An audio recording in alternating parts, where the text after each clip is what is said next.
Hello and welcome to a new episode of Popmosis Film. This is Tyler, your host today, and today we're talking about a movie that is very, very divisive amongst fans, moviegoers, everything.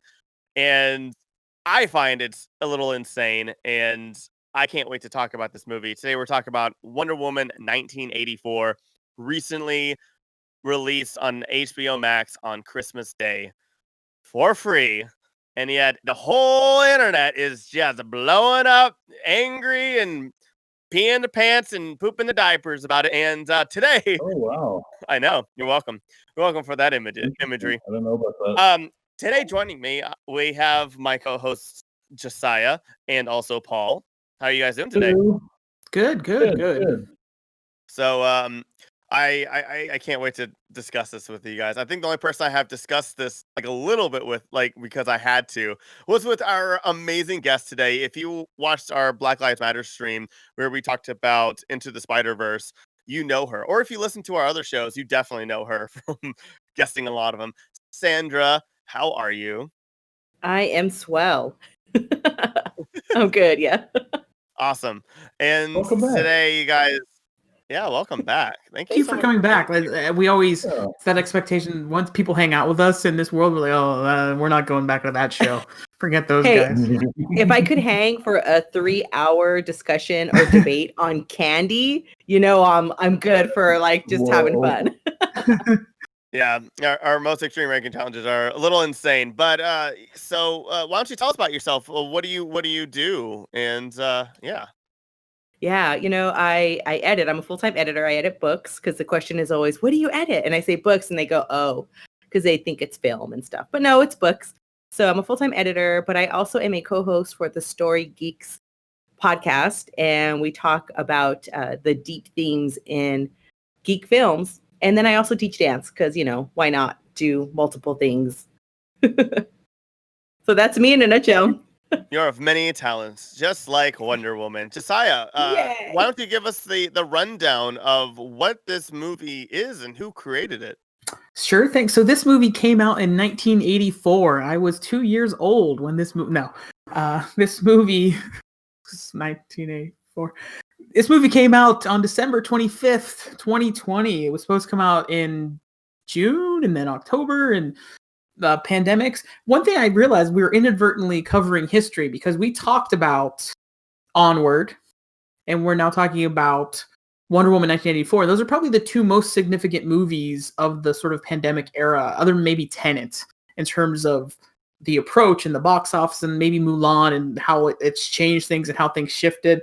So it's significant. Tyler mentioned it was HBO Max. I wouldn't call it for free, but it's definitely, if you're paying, we get it free with our AT&T internet right now. But if you're paying $15 a month, and for example, if you're a family, that's definitely cheaper than going to the movies, whatever it be. So anyway, all that aside, it had a budget of estimated $200 million, and it did open at $16.7 million. That is the biggest box office opening since the pandemic began. So that is of some significance, and it's also kind of depressing that many people went to the movies. Well, a lot of countries can because they list That was the titles. U.S. box office. That's U.S. box office. Oh, Okay. Yeah, I don't know what it did That's- globally. I didn't look that number up. So, Hmm. It was directed by Patty Jenkins, who a significant film of hers. Check out Monster, which got Charlize Theron an Academy Award, which is great film, great performance. The story is by Jenkins with Jeff Johns, and Jeff Johns actually wrote a big-time comic book writer. If you know DC Comics, you'll know Jeff Johns. But the significance for I find the interesting connection is he started out working for Richard Donner. He was Richard Donner's assistant in I probably actually never the knew early that. mid-90s. Like that, I found that was crazy interesting because this really, to me, felt like this is set in Richard Donner's Superman universe. This movie felt from that world. So whenever I realized, wait, he worked for Richard Donner, because the whole time I'm watching this movie, I'm like, the vibe of this movie, I feel like, and when the whole 1980s thing, that's Superman, 1978, but still that sort of general era. That's kind of the vibe I felt. The screenplay was by Patty Jenkins, Jeff Johns, and Dave Callahan. Not Callahan, Callaham. I realized the last letter, it's H-A-M at the end of his name. Interesting name that I've never heard of.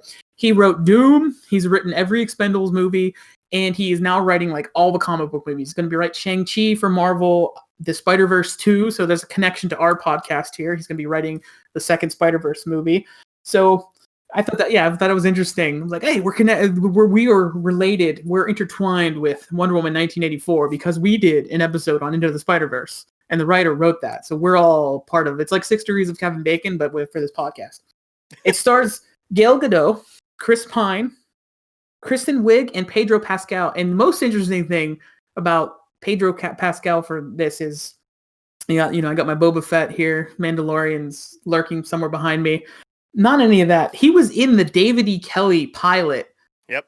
From 2010, 11. I don't know exactly when. Basically, about 10 years ago with Adrian Palicki. Adrian Palicki, yes, who would have been Wonder Woman. It was a whole crazy thing, but he was in that film, and it was cool. I read an interview with him, and he was talking about he was just sad it didn't get picked up, even for like if it would have got canceled, because it would have changed at that time. It would have been a huge change for his situation financially. I'm very glad it didn't get picked up, because I don't know if he would have gotten a movie after it. I actually really I had watched it years ago, and I actually just recently rewatched it about 5 days ago. Yeah. In preparation of watching the first Wonder Woman and the 1984. It is a monster. It is terrible. It's should not see the light of day. Yeah. So the movie was produced by Gal Gadot. Good for you, Gal Gadot, getting a producer credit. Charles Roven. I think it's Gal Gadot. Gal Gadot. Gal Gadot. Yeah, it's Gadot. It's not. It's kind of to what we would pronounce it. But I researched it. Try to say my last name, okay? That's all. No, yeah, I've never tried to say it. I'm gonna write it down and you try to say it. So I have great sympathy. I apologize to Miss Gadot. So no. I know. So, and it was produced by Charles Roven, and the only reason I'm going through the producers is because it was also produced by Zack and Deborah Snyder. And we have inadvertently become the Zack Snyder podcast because we seem to cover a lot of his movies just because they're divisive movies a lot of the time, and therefore they're more interesting to talk about. Not always great, never terror. Well, listen to the episode on Sucker Punch, that they can be terrible, but at the same time, it's worth talking about. So, but Wonder Woman, real quick, I'm rambling here. Wonder Woman was created by William Moulton Marston, who wrote under the name of, what was his name? I can't find his pen name, but he wrote under a different pen name. So he was a Harvard psychologist, fancy guy, and he was interviewed about where he talked about the great potential. I have a History of Wonder Woman book here. He talked about the great potential for comic books to educate young people. And so Max Gaines, the then publisher of DC Comics, which was National Periodicals at the time, reached out to him and said, "You want to write something for us?" And so he wrote under that pen name, which was Charles something. It's not really significant, but he's now credited under his actual name in the Wonder Woman and all that. And it was so interesting because he was the least typical comic book writer at the time. He was sort of, I don't know if the word polyamorous or polygamist. He wasn't married to multiple women, but he had multiple partners. He had a wife, another woman that lived with them, and then there was a third partner that came into the relationship. And he had children with both of the women that he was with. So it was definitely different. In that kind of terms, he viewed women more powerfully, for lack of a better word to put it. In the early Wonder Woman comics, there was a lot of themes of bondage, and that was really weird stuff. The lasso of truth. Every single issue that he wrote, Wonder Woman was tied up. Every single issue, she was restrained and had to break free. And there's all kinds of deep psychological stuff that he was going for about, like, sex training.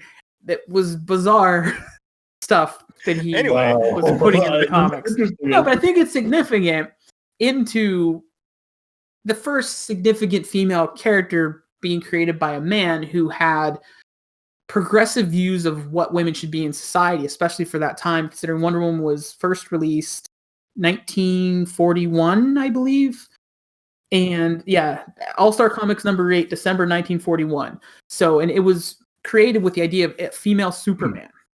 That was the concept. And so there's a lot of progress there, but the man who made it, it was the 40s, I guess, the late 30s. I think it's worth noting. She started out super, but became wonderful. That was my corny joke for the night.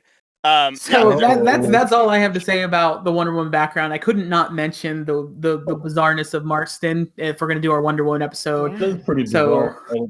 I didn't know anybody, because I think there's a significance, and I want to show this is the from the George Perez run of Wonder Woman, which was the mid 1980s. For me, this is like the definitive Wonder Woman. This is where I grew to learn Wonder Woman. There was a comic book shop where I grew up, and they had certain weeks they would have like 25-cent comics, and I could get a lot of these Wonder Woman comics for really cheap. And so I would read. This is the early 90s, so this stuff was junk stock to them. It had no value, so they would sell it for a quarter. So I get the early issues of Wonder Woman. So that's where I know Wonder Woman from the George Perez influence. And the George Perez influence really is kind of become the definitive Wonder Woman. Like, it was Paradise Island and it became Themyscira. Those kind of things came from that run. So absolutely. And with today's movie, this is the fourth movie that we got to see Wonder Woman as with Gal Gadot reprising the role, and with new characters and one returning character. Actually, technically, what I learned today, 2 returning characters for one picture for one person. And we'll talk about that in a second. We have, like you said, Pedro Pascal, who is Maxwell Lord, who, if you know Maxwell Lord in the comic books, he's a fantastic villain. He is kind of like the con man who kind of conned his way into the Justice League to be trusted, basically helped create the Metal Men, and inadvertently became a really huge, terrible person once they realized that he was not really that great of a person, and he was very evil. And then we have Cheetah, who is absolutely one of my favorite villains in comic books. My favorite Wonder Woman enemy, 100%. She's amazing in the comics. She's the greatest antagonist for Wonder Woman. And in this movie, my first question to everybody, since this is really a panel discussion, is how do you guys feel about this whole dual villain thing that DC keeps on not wanting to let go of? I feel like we have it with Aquaman, where we have both Ocean Master, Black Manta, Shazam. You have the 7 Deadly Sins, and then I'm forgetting his name. I can't believe it, but I don't know. How do you guys feel about Wonder Woman 2 again, relying on 2 villains again? Let me say just one thing before we go forward. Spoiler alert, because this movie's really new, and so I just want to throw that out there. But yeah, go ahead. Whoever wants to go first. No problem. Well, first of all, with Josiah, what you said, that's so much like new information about the history of Wonder Woman. I'm like, oh my gosh, I kind of want to see that version. Definitely interesting. There was a film made about, I haven't seen it. There's a film called Dr. Marston and the Wonder Woman, and it's about him and his relation. I have not seen it though, so I can't speak to the film, but we'll watch that and do another episode in the future. Yeah, so that's really interesting. And, so there's a lot to like unpack with what you said, but we'll stick to the movie.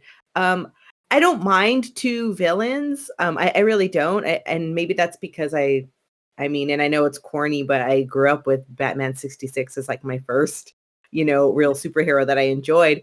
So I don't mind like more than 1 villain.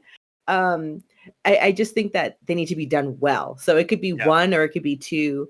As long as it's done well and there's a purpose for them and we're clear as to like how they got there, even as a villain. I mean, maybe I misspoke. So I'm so sorry. That's my fault. What I meant was, do you think that Wonder Woman, now that she's really established, do you think that her relying on 2 different villains instead of just telling a Wonder Woman story, do you think it worked out in this movie? Because I will say this, that is my biggest issue with this movie, is that I want more Wonder Woman. I want her in 1984. I want her having Steve Trevor back. I wanted more scenes where he's admiring a trash can. She's like, oh, that's a trash can. I wanted more fish out of water. I don't want to worry about 2 different villains having 2 completely different stories. Like it detracted too much away from what I think was really important, which was Wonder Woman getting her dead boyfriend back. Like that in there is just a movie itself. Like I guess that's my question for you guys. I think I'll hop on that. I think it definitely lacked Wonder Woman. That was the biggest problem with this movie. Everything else you want to say about it, it did not have enough Wonder Woman. You just it's you have the very beginning, you have the sequence in Themyscira. My daughter, by the way, I showed her that part. She loved it. She loved seeing the little girl Wonder Woman. She loved it, loved it, loved it. I said, watch this little girl, to Penny. So when we watched that, but then, and that sequence is fun and all that stuff. And then you get to the present and you have the one sequence in the mall. Yeah, the present, the present for the story, 1984. When you get to the present in terms of story sense, that's where you get that snippet of Wonder Woman, and then you don't get Wonder Woman for another hour into the movie.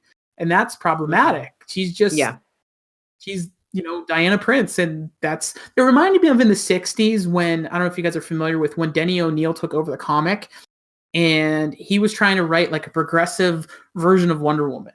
And he'd done Green Lantern, bringing it down to earth, and he took her powers away and made her kind of like this kung fu person and sort of a secret agent, because he was trying to like make an empowered woman. But I believe he was the one who gave her the purple dress as well, right?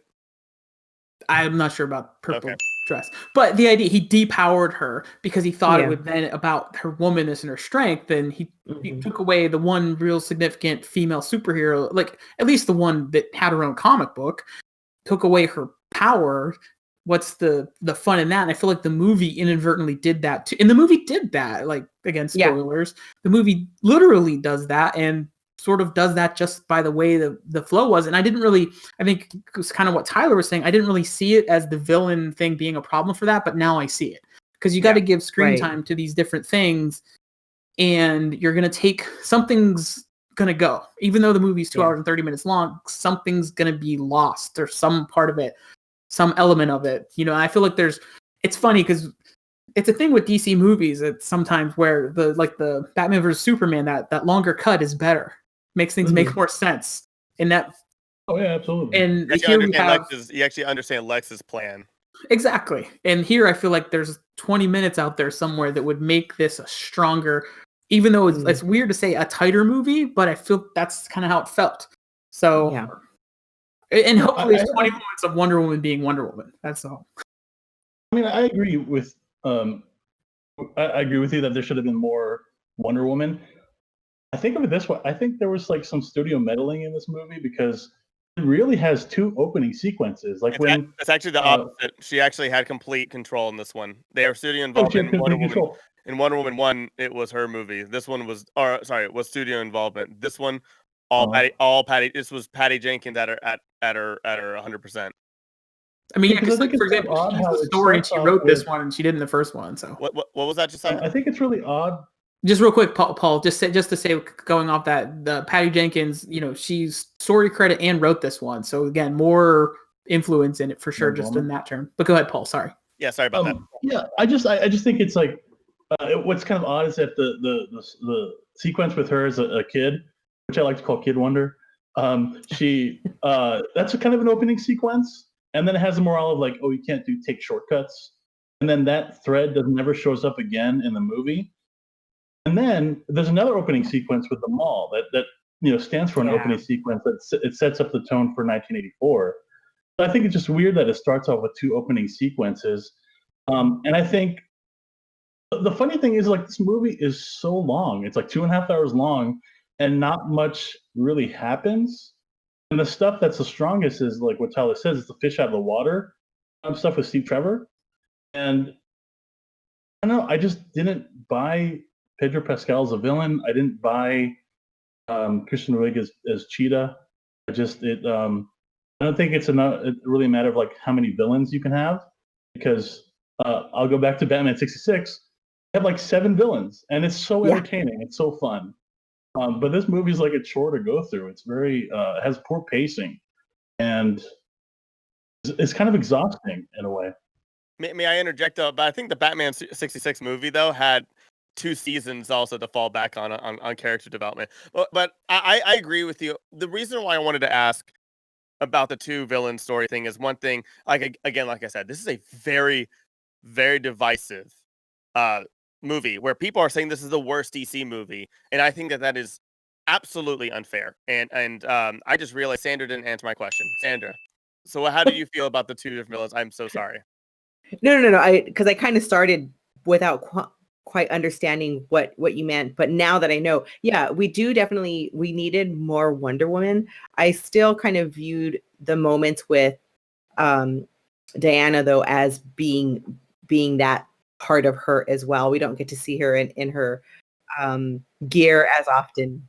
So I think once I understood what we were getting at as far as having enough time for Wonder Woman, I agree that we needed more time with Wonder Woman. Seeing her as Diana though was I saw that as fulfilling part of that. Like we got to see some of her other side.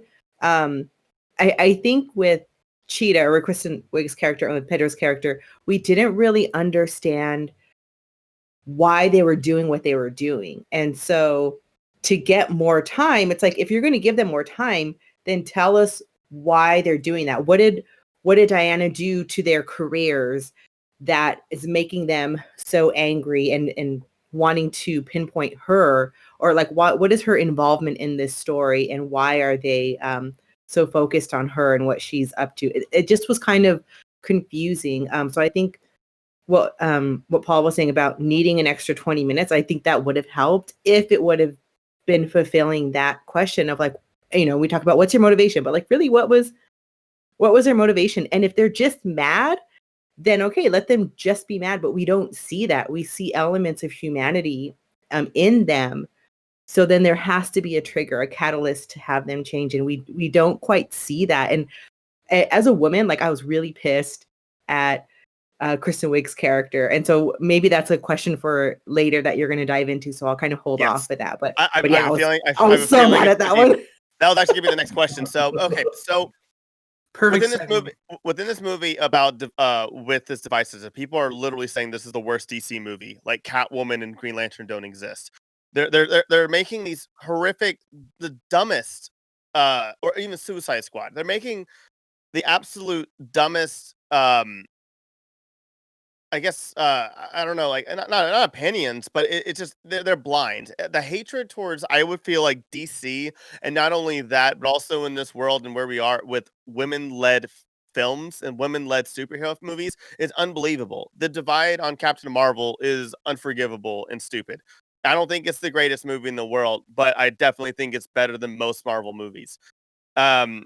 This movie, with there being so many different villains, so many different stories that are going along, no really clear direction with any of them whatsoever. Which is why I wanted to ask you guys, like, I still enjoy this movie. I do like this movie. It angers me, it aggravates me that this is the follow-up of the last movie, but I still think it's fine. And there's a lot of nitpicking things, and there are really three things that actually really bother about me that we'll talk about throughout this podcast, because I don't want this to go on forever. But that's where I stand. When you guys want to go into, I guess, a sequel and now a superhero movie, what do you guys kind of expect? And then what was the one thing that you really liked about this movie? Or what was the thing that you liked the most about Wonder Woman? Let's start off positive as we just keep kind of diving into this episode. Sandra, would you like to go first? Yeah. So I'm an 80s kid, and I loved the fashion. Like every outfit that once Cheetah changed into like the cool version with like the off the shoulder and the leggings, I was like, yes. And like I loved all of that. I loved seeing like what was it, Walden Books, and like the mall and like aerobics going on. I was like, I remember we were laughing at our mom when she was like jazzercising, you know. So it just was like bringing back all these memories of being a little kid and like walking the mall and, you know, eating a pretzel or whatever. So I loved that. I wish that there were more of those real like 80s moments, because that's just, if we're going to be nostalgic, let's just like go for it, you know. So I really did enjoy that. I loved the Linda Carter Wonder Woman show back in the day. Yeah. No. Well, I'm sorry. The show. Got it. I loved the show as a kid. And so I don't mind campy. I mean, obviously I brought up Batman 66, so I don't mind campy. So some of the graphics, and people were like, but I thought it was rad. Like, you know what? She's a freaking superhero. Let it look ridiculous. Like, you know, she's going to lasso a missile. Like that's outrageous. Right. But like, also, you know, she's Wonder Woman, whatever. Somehow it works for her. Right. So I didn't mind like the outrageous things that she was doing. It's just like just go for it, you know. So those are really, you know, fun things. I like Diana. I think she's so elegant. She is great, and Pedro is really great too. So I wish that there was more for them to work with. But I just like seeing them on screen. She's so inspiring as a woman. And her just, I was like reading about her life and stuff. So just to see her on screen, I'm like, you're badass. Like just the whole time, you're so amazing. So I just like her, and I'm with you. Like I laughed when you said, you know, it's fine. And I think that's funny to be like, how's the movie? It's fine. And it is like, I enjoyed it. And I'm trying to like not be a brat because we haven't had like any movies this year. So like, here's this movie for free. And it's like, I don't like it, you know, trying not to do that. But I'm also still going to do that because I like to like unpack things and go, what did I really like think about the plot and about the characters and the music even. I would have just liked to have seen overall more 80s stuff. But the 80s stuff that was in there was cool. I liked it. Absolutely. And throughout this this podcast, this episode, we're going to be talking about tropes. We're going to be I want to talk to us about the plot. And I definitely want to talk about like the things that the biggest problems I think, which is going to be the script. I don't know, maybe that's just me, but those are what I want to talk about in this podcast. But yeah, anyways, before we do that though, Paul, what is something that you really liked? What was the thing you liked the most about this movie? I like the opening sequence with her as a little kid. She's going through the training course, and then he stops her and is like, "No, you can't take shortcuts." But I thought she was adorable, this little like wonder kid or whatever. I think that was really cute. I like the mall sequence, and I like Steve Trevor. Like I think he. You know, he just like chewed the scenery. Like I think the rapport between the two of them is really great, and so you could really just have most of the movie with them two, and it would have been a lot stronger as a movie. But yeah, when it comes, and then I kind of enjoyed the really kind of schlocky things in it, like when Maxwell Lord, he went into his office, and his son's there, and he's like surprised by his son. His son's like, "Hey, Dad, we're gonna spend time," and he's like, "Oh," like kind of caught off guard. And then And then he goes in the office, and like, there's like an investor in there, and I'm like, "Why is the investor with his son? How weird is that exchange between the two of them? That they're sitting there waiting for Maxwell Lord. It's like, really, should it have been like Maxwell Lord's like ex-wife or something? And there should have been like Maxwell Lord should have been, or the ex-wife should have been really saying what that investor was saying, like, "Hey, you're a fraud. I'm tired of your shit," you know, that kind of thing. And not the investor. It was just like I didn't see it as it implied they came together, because like the investor's like over here in the office, and the kid comes from the other way. So they weren't together. I didn't see it as like, oh really? The investor's not the babysitter. But I just think that was weird that the mother should have been there and not the investor. You know, and the investor, I don't know, he looked like, I don't know, like Bob Goulet or something. Like, I was like, who's this guy? Like, talking shit. It was like so weird. And like this poor boy, like he never has his mother around. His mother's like not Paul anywhere. Can't stop hating on this movie on the "what do you like about this?" I question. know this, yeah. Anyway, no, it's just, but that's what entertained me. It's like the really like weird things that happen in the movie, and I found it like kind of hilarious. So okay, yeah. Am I misunderstanding that? Oh, okay. I love like schlocky shit, and like this movie is like littered with like schlocky shit, and so I was like cracking up a lot. See, I find it weird that you picked that scene as opposed to the one where the guy wished for the cup of coffee and he got the cup of coffee. Like, I thought that was like, yeah, that was great. I know, that was great. Yay! That was like his life's ambition, is to get that cup of coffee. Yeah, it cracked me up. But it was inadvertently entertaining. But I think the thing I enjoyed the most was that little kid sequence with the Wonder Woman as a kid, and she's riding a horse, and she's so cute with her little bow and arrow, and I like love that. Like, I wish they had a whole movie just that. Yeah. What about you, Josiah? Where do you? So I'll say, yeah, I love the opening sequence, and I loved the mall sequence, even though it's also a fault of the movie, because I think it was you that said, Paul, it has two openings, and they're both cool sequences, but are they both necessary to the movie? That's a separate question. But I really, really liked both those sequences. The opening sequence, it was really cool because, so I watched it with Penny, my daughter, who was almost 4, and she just loved it, the little girl. And then when the mall sequence happened, she's like, is that her grown up? I'm like, yeah, that's her. That's Wonder Woman now. So she was so on board. But that also then speaks to the problem of the movie. So Penny is then tuned out because she doesn't get to see Wonder Woman for an hour if she's watching the movie. And I think the strange thing about this movie, it's rated PG-13, but it's tonally, it's Paul was calling it schlocky. I would say kind of, we talked about the Batman 66. I would say it's campy. Yeah, it's more campy. It feels, like I said, it feels very tonally like Richard Donner Superman, where it's kind of got some cheesy moments to it, and there's like the New York City kind of like the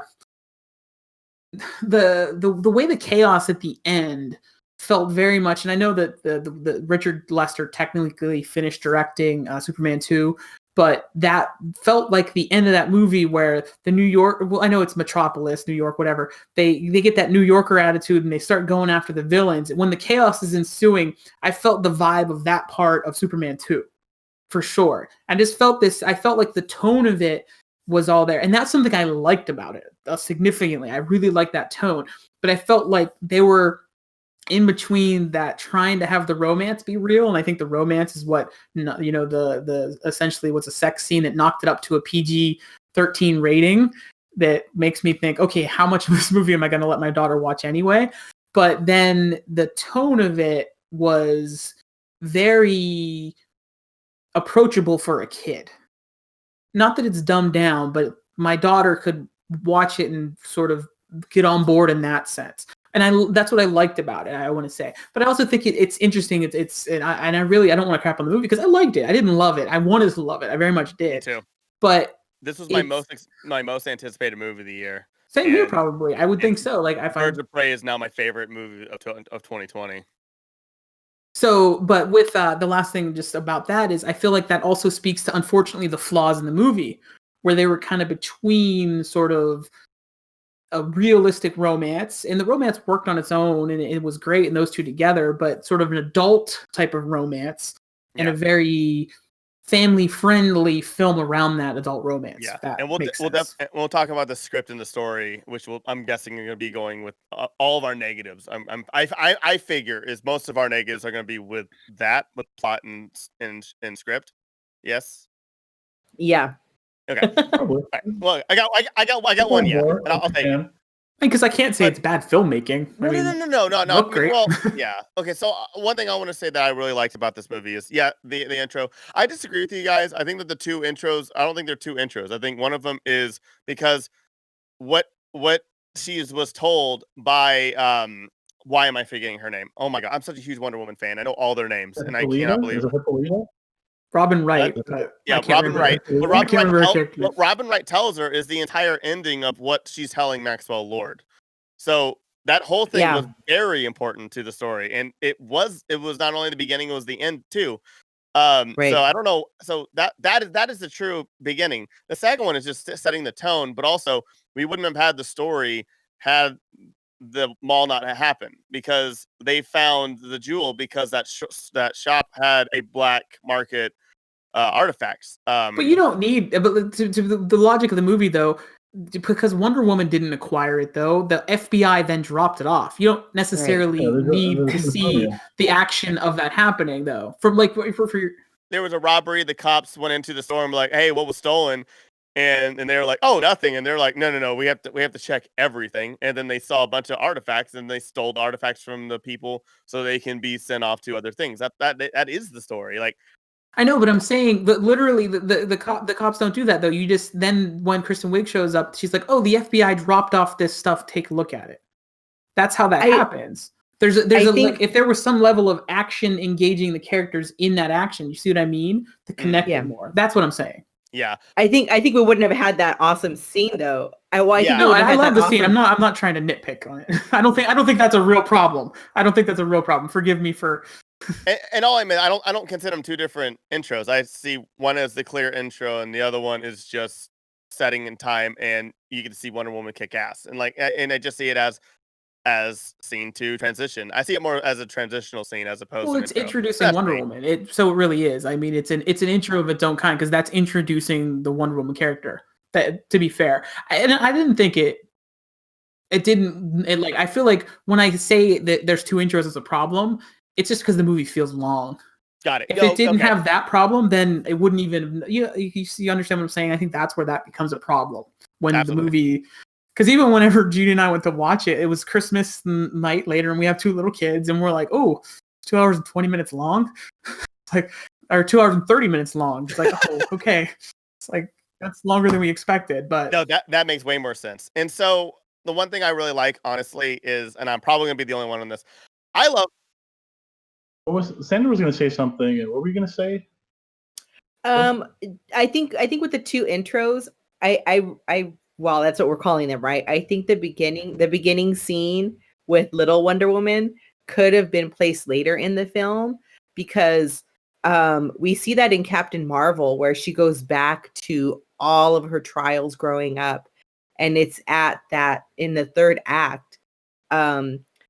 So it could have been placed elsewhere. I was fine with them being where they were, but I think that could have been, a way to tweak it is to have it later. That's a smart solution. It's really. It could have been like maybe they could have had that scene when she realizes she needs to renounce her wishes. Yeah. And so she's remembering a time when she was younger, and like kind of connect it that way. Yeah. Or maybe even like just through Steve in the I feel like maybe even around that love scene in the quiet moment and something, and it just to split up the movie almost essentially because like I said, my biggest problem with the movie is that there's that long gap between Wonder Woman, and that could have almost been a solution to it where you have if that sequence comes about 30 minutes, warrior 40 Diana. minutes, that would have been awesome. I mean, it was still the best sequence in the movie regardless. Absolutely. So, the one thing I really like about the movie was actually Maxwell Lord. Not only because I love the character, I actually just like the fact that we have a character that doesn't have a plan, who doesn't have an end. He just kind of he was like, I want more. And they're like, okay, cool. Like, what are you going to do after that? More. And like, I had a whole conversation talking about it where a friend of mine, Dom from our podcast, Dom of X, and I were talking about at length, where we're just like, it was kind of refreshing of just having a villain where I also compare Loki to the exact same thing. I think Loki is literally the MCU's version of Maxwell Lord. Loki doesn't have a plan. All he wanted to do was cause chaos with his family and then possibly become king. Then he goes away and then he attacks Earth with an army. What was he going to do after that? Like, I feel like it's kind of like the same thing where it's just like, they're just doing things because they just expect it or they feel like they deserve it. What I like about Maxwell Lord is that he reminds me so much of cheesy 80s business people that literally are about, you can do anything. Everything's at your grasp. And like, cool. Like what? And you're like, everything. And you're just like, okay, what, like what? Everything. It's always that one thing where like they don't have, that's why they're cheesy. And that's why like they're themselves.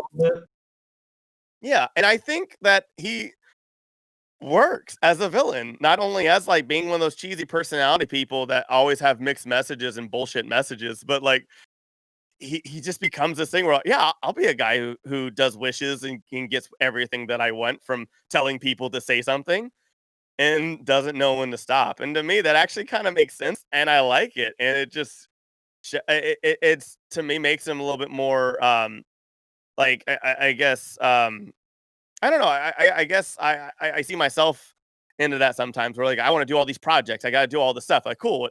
I need to sleep too. It's like, no, but I got to do all of it, and it's like, but also, like I actually think he was done pretty well. My issue is that is just, again, what we'll talk about later is the script. But I think Pedro Pascal was fantastic for what he was given. And I also think Kristen Wiig was actually a great Barbara. And I think she's a great actress. I think she had a great talent and just an unfortunately bad script and storyline for her. But and yeah, I think the bringing back Steve Trevor was actually kind of cool to see as well.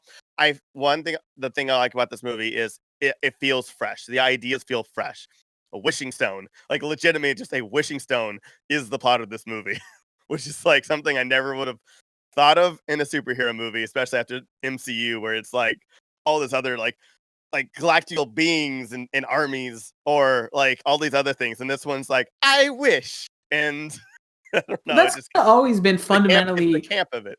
Fundamentally, DC versus Marvel, though, like going back further, DC was founded on Wonder Woman is essentially a Greek myth. That's the character. Absolutely. Her background is that, and this George Perez version leaned more heavily into that. And Shazam, the very much mystical, magical. It's just the answer is magic, and that's, to me, that's okay in a film, and that's their world. Whereas Marvel, it's always been it came out of the 60s, the 50s and 60s, when the answer was science fiction. That was just the change because of the tone of other things outside of comic books.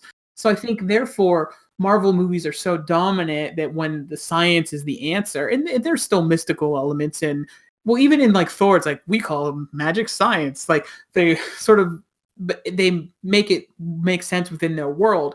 And I liked that DC's kind of embracing that. Yeah, it's magic.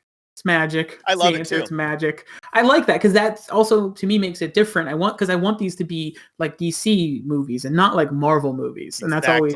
But I want to go back real quick to Pedro Pascal, because I agree with you, because he's so good.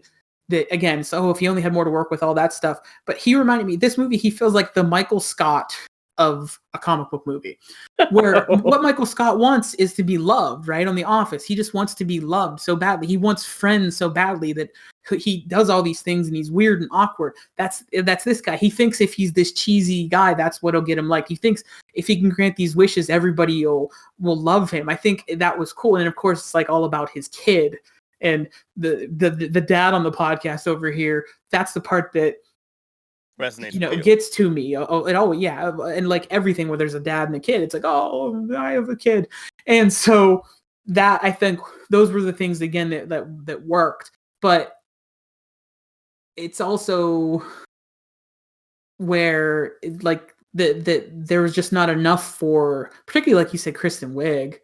But Pedro Pascal, like I think that they almost gave him, it's the opposite, where he had too much. He took over the screen, which he's good in those moments, but again, it's like, okay, what's going on over here, kind of thing. It was like one of those things, like, okay, we get it, you grant wishes, like yeah. But yeah, and so thank you so much for saying that. And so that's where I want to go to, like the next thing, where I think is I'm trying to be as organic as possible, because I have so many. I literally talked about this movie for 2 hours today with somebody else, 3 hours yesterday, and oh my god, so I have a lot of feelings about this movie.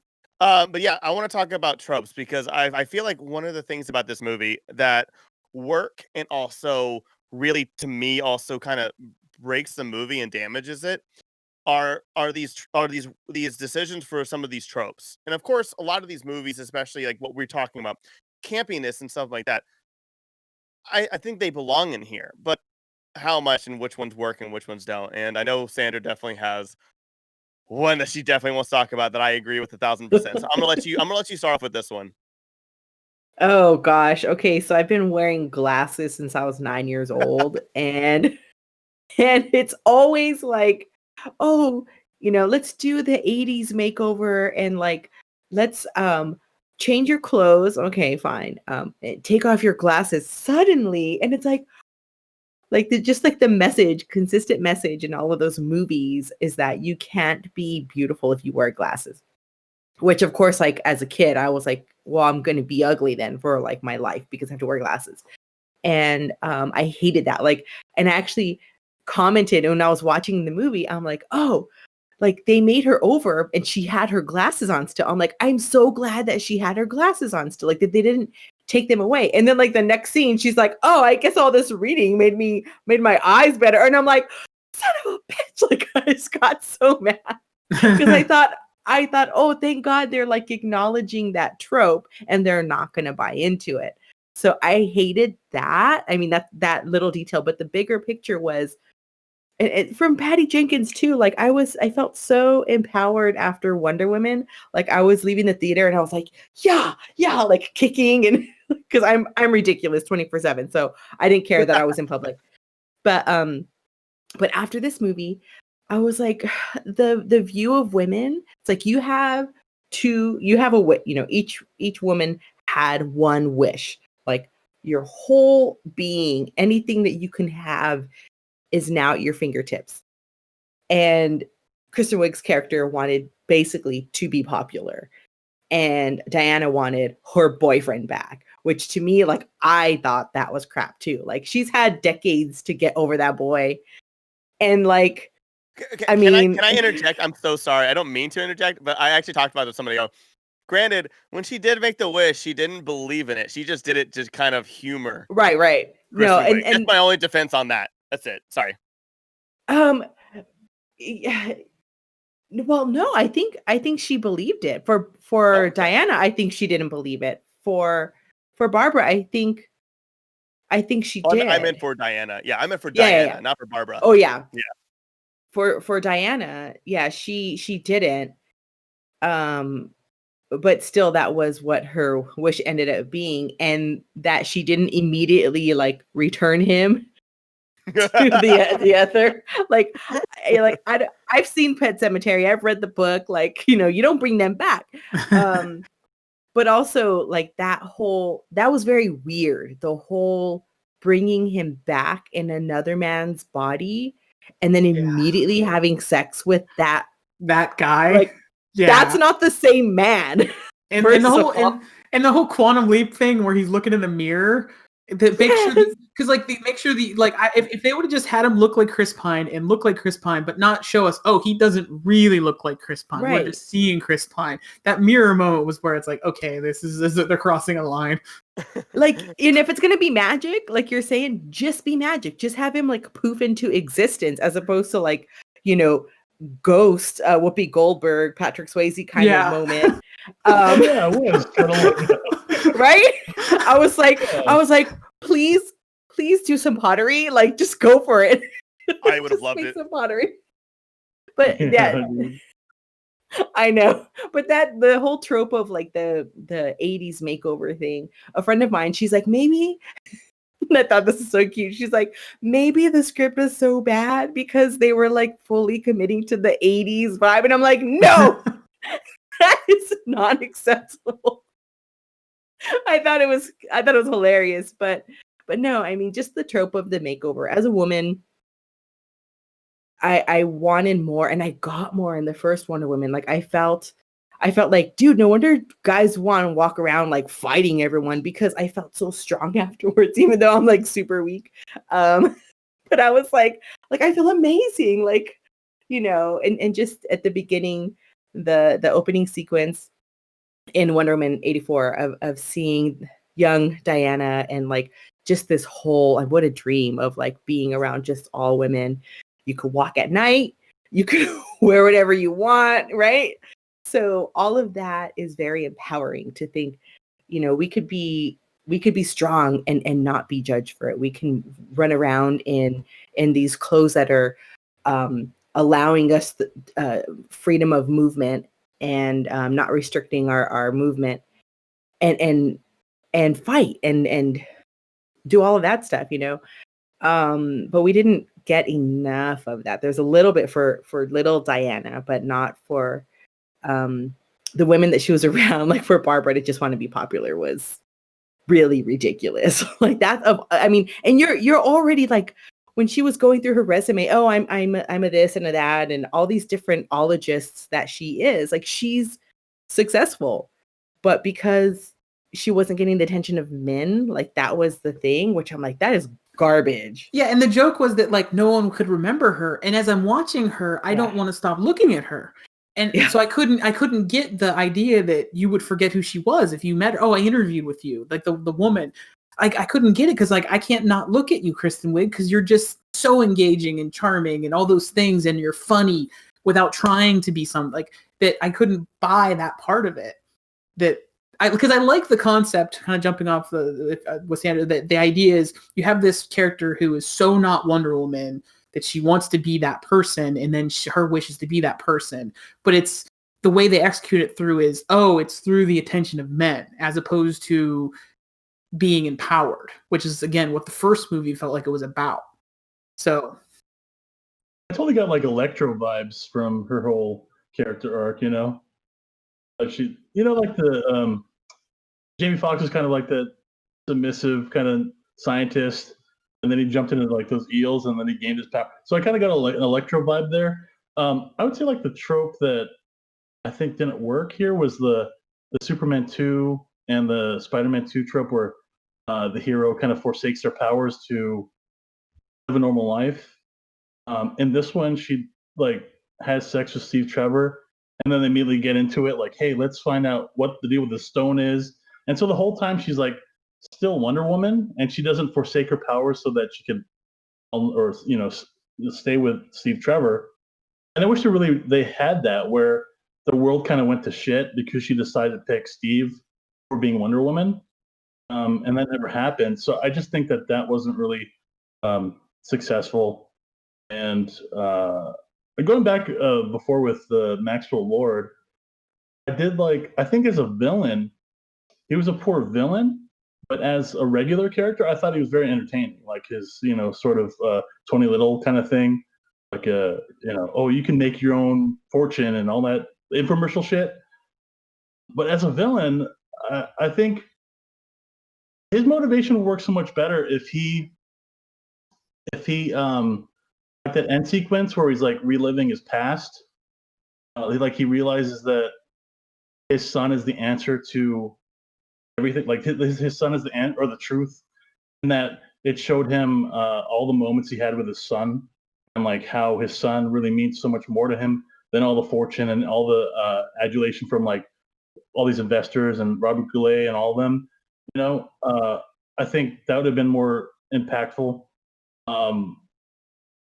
Yeah, so just I don't know. It's like the funny thing about this movie is like there's so much that works, and there's so much that doesn't. And if they just like changed it around a little bit, it'd be so much better. And I kind of came into this movie with pretty high expectations because I thought Wonder Woman was like the saving grace of the DC universe. And then I was expecting this to follow up with that, but it was like kind of disappointing. And I really wanted to like this movie, but it just didn't. Again, I don't know why. Again, I haven't been on. I've just been watching. I haven't been on the internet. I don't know why it's so divisive or people are like freaking out. But this movie's just okay. Like it's not gonna. You know what I mean? It's not bad. Well, it is bad, but it's not like ruin my life bad. Like it's just a movie, and it's not great. Like people need to chill the fuck out. And I know it's hard to say about the internet, but seriously, like, it's just a movie. Like, hey, you know what? There's other things that are worse, like the pandemic and things like that. Like, stop freaking out. It's just, it's fine. But anyway, that's it. You know what we can't say? We can't say it's not the end of the world because we're kind of like, I don't know. Yeah, I know. Maybe.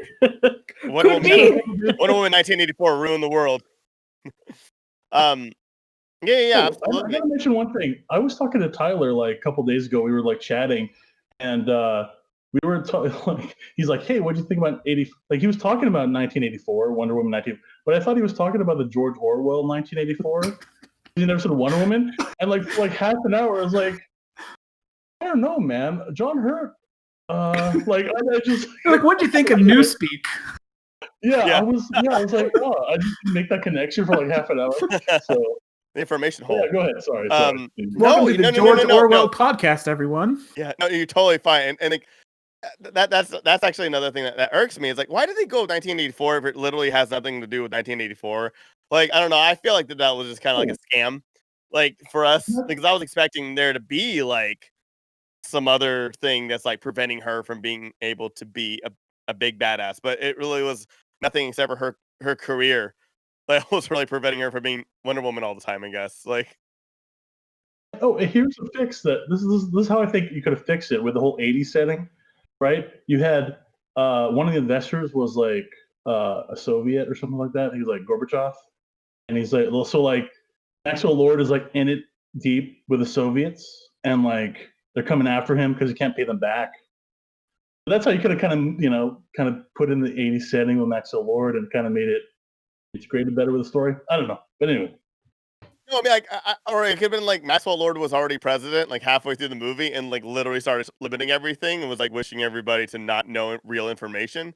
That would have been cool, but that's that's a whole other discussion because there's like seriously, there's so much I want to say about this movie. And Maxwell Lord, another thing, it was like it just occurred to me. I've been talking about how it's like very Richard Donner Superman. He's totally like the cousin to Gene Hackman's Lex Luthor. Yeah, totally. And I've been talking about it the whole time, but that just occurred to me. Like, oh my gosh, he is. Yeah, he's Lex Luthor's cousin over here from. Just say with you saying that, can I go before you then about the tropes? Mm-hmm. What I hate, I am so tired of. I am tired of. This movie is supposed to remind you of this movie, so we're gonna make it tonally like it in the current age. It doesn't work. It doesn't work. It hasn't worked. It will not ever work. It is very okay to do an homage, like Stranger Things. Like I think, like things like Stranger Things, even Captain Marvel and stuff like that. But I understand like wanting to do something like Richard Donner, a Richard Donner movie. But the thing is that this is 2020. We have a completely different way to tell a movie, and this is supposed to be for mass audiences. And I'm sorry, I'm very okay with DC pushing the boundary, trying to do something different, not being Marvel. I just feel like Wonder Woman is really not the character to do it because she means a little too much to people, and basically we've waited this long for an amazing female protagonist superhero movie. Why are you being so, I guess, experimental with her when you probably should be doing it with somebody else? Because again, I think she's like a gleam of hope she saved the DCEU essentially for me. DC movies, she saved it like single-handedly. And then I don't know, I just feel like them being like, yeah, look at Wonder Woman 1, a great movie, a great current movie, and it's very powerful. Cool. Now, this guy over here, Richard Donner, let's just do a movie just like him. It just doesn't work. Like, and is that their intention? I don't think that was their intention. It was absolutely the intention. Patty Jenkins and Jeff Johns both talked about how they wanted it to be Jeff Johns. Yeah, Jeff Johns. Donner movie. Jeff Johns, hugely influenced by Richard Donner. I don't know that their intention. I didn't read into that. I mean, I obviously I read into it in the film, but I didn't literally read it like in an article. Yeah. But Jeff Johns was a huge Richard Donner fan of his Superman. And so why I say this is why I hate it, because another DC movie tried to do the exact same thing and flopped, failed, and nobody remembers it. Superman Returns. It really doesn't work. It's totally cool to do homages, to do something where it's like Guardians of the Galaxy, where it's heavy 80s music and heavy or 70s music and stuff, and it's inspired by like the times and stuff like that. But it is still a story that is told, that is edited, that have the pacing of a current movie. Like Stranger Things, it reminds you, it makes you love the 80s, and you're like, oh yeah, I'm stuck in the 80s, but you don't really feel like you're really in the 80s when you're watching it. You don't really feel like, oh yeah, I'm a kid in the 80s watching like a kid from the 80s movie. Like I'm not like it's because it's told in the exact same beats of storytelling that you would watch and that you would watch currently. That's why Stranger Things has such a huge appeal, I feel like. And that's the trope that I'm tired of, and a lot of movies do it, and it, to me, has yet to ever really work out, where you're like, I like this one director from the 1980s, 1970s, 19 blah, blah, blah, blah, blah. I'm going to remake this movie and do it just like them. It didn't work for Grindhouse with Quentin Tarantino and Robert Rodriguez trying to emulate 70s, Grindhouse movies, and it just doesn't I think work. that one worked. See, really? I don't really. I really enjoyed that one. I think that worked. People didn't get it. I think your point here is valid. I think that one worked. I think that one worked. Oh no, I mean, here for sure. Yeah, well, I don't know. I really feel like Planet Terror was a huge miss, but that was me. It was fun, but that was it. There was nothing else like to dive into, like what we like to do here. But that's the trope that I really hate about this movie. That they do, and I really hope that they just stay away from that in Wonder Woman 3 and just let her be a current superhero. I don't care if it's in the past, but let her be a superhero for us right now in a different time period. That's why Captain America worked. The Captain America 1 does not feel like a 1940s movie. It doesn't feel like anything. It just felt like it was a movie from 2010. I see what you're saying, and I think that whenever you have like a Richard Donner, like whenever you have a source of inspiration like Richard Donner, like Steven Spielberg, I think you really should start there. Like that should be the jumping off point, but then you make it your own. Yeah. You know, and I think this movie didn't really make it its own. It was just like, hey, let's hit all the beats that Richard Donner would do, and you know, I actually didn't know that was the intention initially to do kind of like Richard Donner did. But now that you kind of bring that up, it's kind of like it kind of sours the movie a little bit because I feel like they were not very successful in doing that. So yeah, I just think it's fine to like take a certain thing or a certain style and then serve that as a jumping output, but then you have to do something with it, make it your own, put your own voice into it. And Patty Jenkins is like perfectly capable of doing that. The first Wonder Woman. So it's weird that this movie was unsuccessful in many ways because she knows what she's doing. And it's weird that she had more. See, I initially thought it was like studio involvement, and that's why it didn't work as well. But then she had more creative control, so it should have been better, you know. But yeah, go ahead. And I didn't mean to interrupt you before. I just thought like me, you should know because this was like the first time that DC was like, make your movie, please, like to her, because everybody else has been like, you know, well, maybe not so much Todd Phillips, but either way, we're talking about Wonder Woman. I'm sorry, no, but and then I say the trope that I did like honestly in this movie, which is what we were talking about before, was the magicalness of it. I kind of like the fact that they just didn't really explain a lot of stuff like Steve Trevor flying a modern plane. I was just like, I don't really like. I'm kind of glad it's just kind of for a long ass movie that they just kind of like glazed over things that just didn't really matter, and they were just like, you know what, he knows how to fly a plane because he's a good pilot, and that's all you need to know. Don't ask questions. Let's keep going. That part didn't work for me. See, that stuff for me, I'm like, I don't really care about because I mean, again, we have a wishing stone, so like. That was a trope that worked for me. I'll say I didn't like it, but it didn't like it's also not like, oh, that kills the movie. You know what I mean? Yeah. It's a fantasy it's at its core. I was hoping he was gonna pick the old ass like biplane. You know, like I thought he was gonna pick the old ass plane and fly away with that. You know, but that's okay. Yeah, absolutely. I'm okay with him flying with a modern plane. I mean, he's a pilot. Yeah. Chris Pine, he can do anything he wants. Yeah, right. Yeah, exactly. Like, I mean, yeah, and the fireworks, even though modern fireworks have been like that since the 1800s, like nothing, I looked it up too. I was like, did fireworks change at all since then? And no, there was a whole article from the national, like the museum in New York, like the history museum in New York. There's a whole article about the history of fireworks. Nothing has changed since the 1800s. So I thought that was pretty funny where he was like, what are those? And she But that was fine because it worked. I love that you looked that up. Yeah. Yeah. I find it hilarious that you waited till the movie to end and then you like looked that up. You like did research about fireworks. Well, I rewatched it today and I was like, wait, when did this? Because people were bitching about it on Facebook anyway. So I wanted to know for myself for this and to just kind of drop that knowledge on there. I'll tell you why that I could care less about that, because that was one of the most beautiful sequences in the film. Yes. It was just so beautiful when they fly through. I love that. I could watch that part all like that over and over again. That's where I think, like I said, that I was bothered that he could fly the modern plane, but then once they're flying it, I'm just in that moment. And I'll say the movie worked on that level. I was just with him in that plane, and that's where the movie worked for me. So getting back to the trope thing that didn't work for me. Yeah, no problem. Getting back to the trope that didn't work for me, it's that idea. It's kind of, I guess it's kind of jumping off of what both Paul and Sandra said.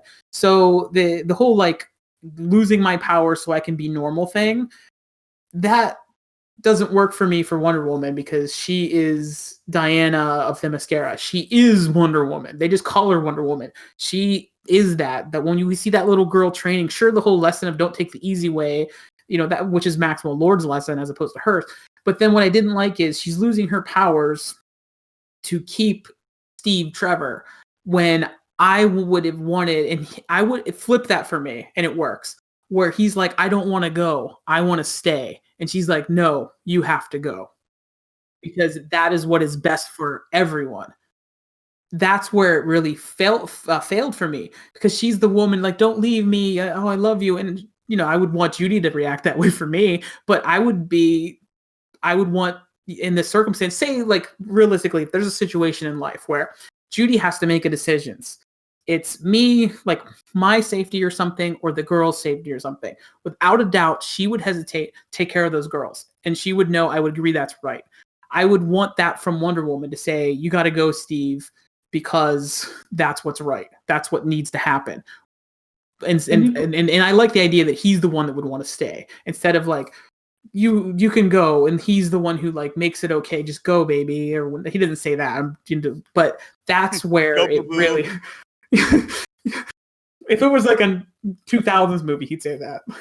Wonder Woman 2007, because it's like she's she's moving on from her grief. She's choosing to move on, and so that would be like very good for a character arc if that happened, Yeah, and that's the thing, and it empowers her more because she makes the decision. Whereas in the movie, as it is, he makes the decision. He says, "No, I gotta go," and she then does it. But for example, she does it when she walks away. Do it in front of him. That can just be a more powerful cinematic moment where they're together when that happens. What does that look like? And does he vanish? Does he? All kinds of questions that they just ignore. Because again, like I said, I like the magical element, and that's one thing too. That kind of what Sandra said, I think earlier, is he becomes that guy.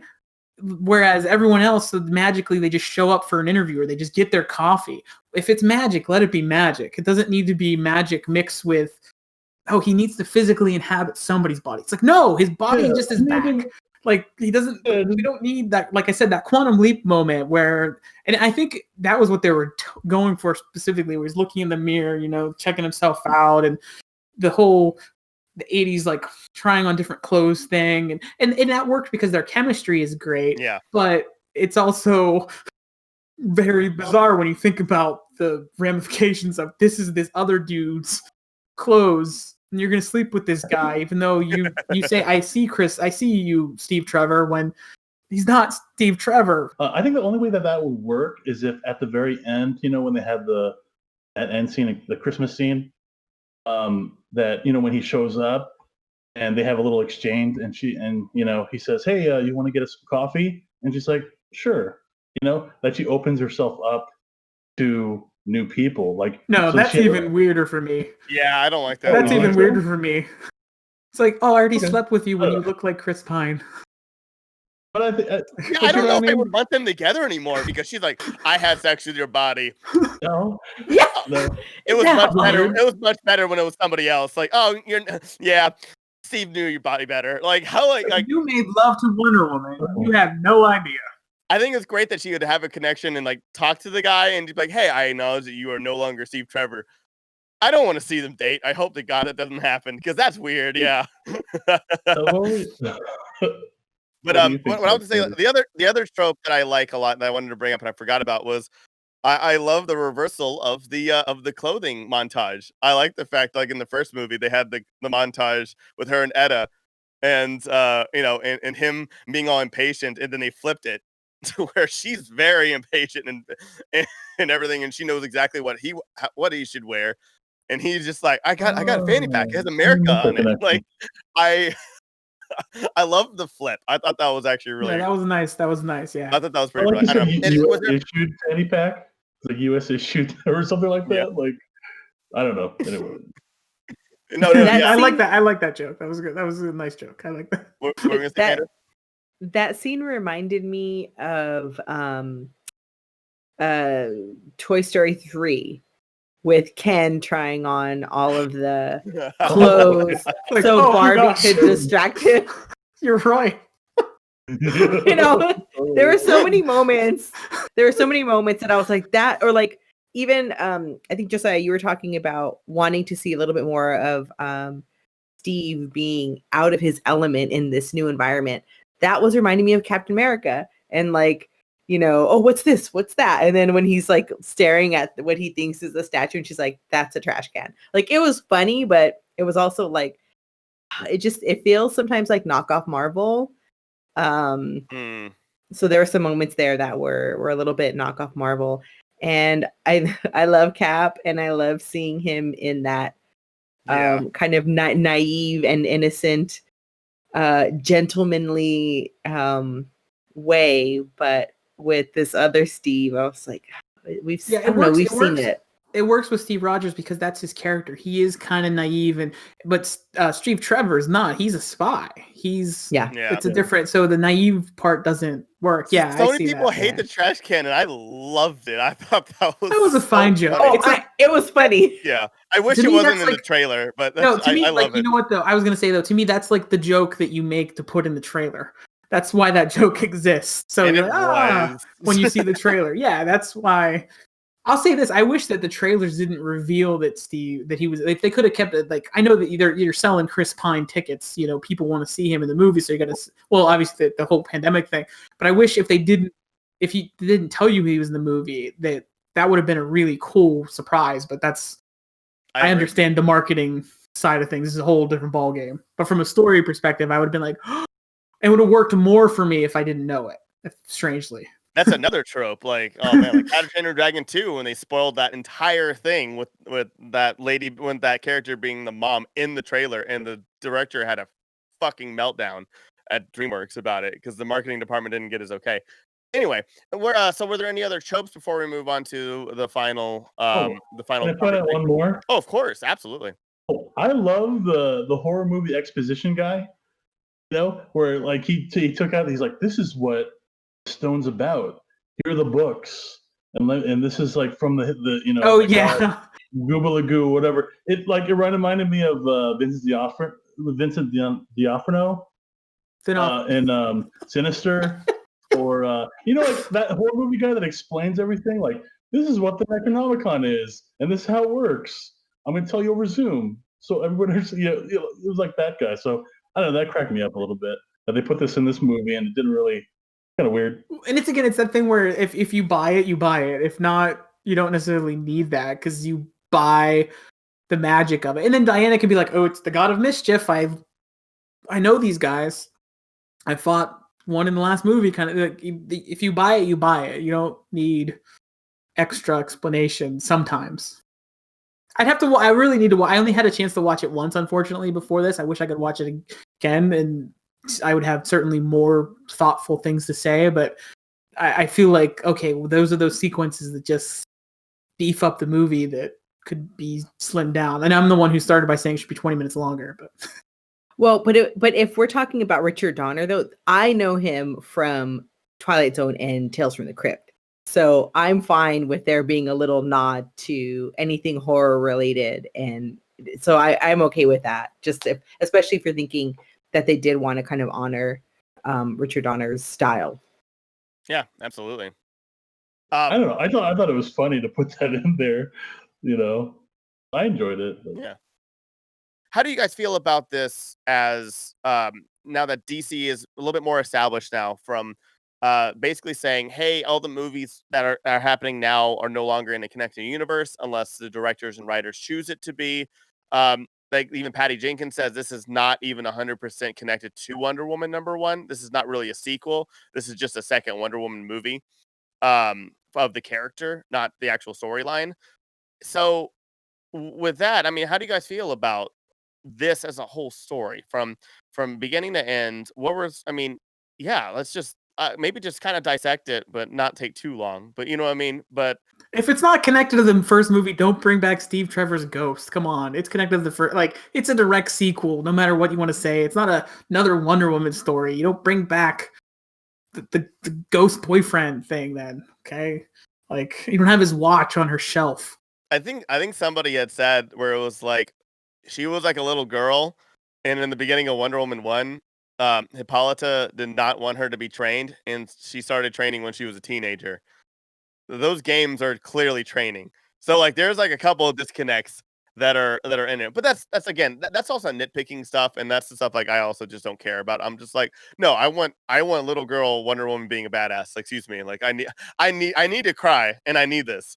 Because I love this. But Paul, do you want to start off with this one? I haven't had you start any discussion yet. Oh wait, no. No. Okay. Alrighty. No, I'll start with Sandra, I guess. Sandra, I just felt bad because everybody has started like one of the discussions except for Paul, and I felt really bad. So, but I'll keep going. No, I don't want to. I'll keep going with Sandra. I need to process it. All that you said. like So summarize the whole movie and what you thought about everything. I'm like, I need to process this for a little bit. That's yeah. true. Go ahead. Yeah.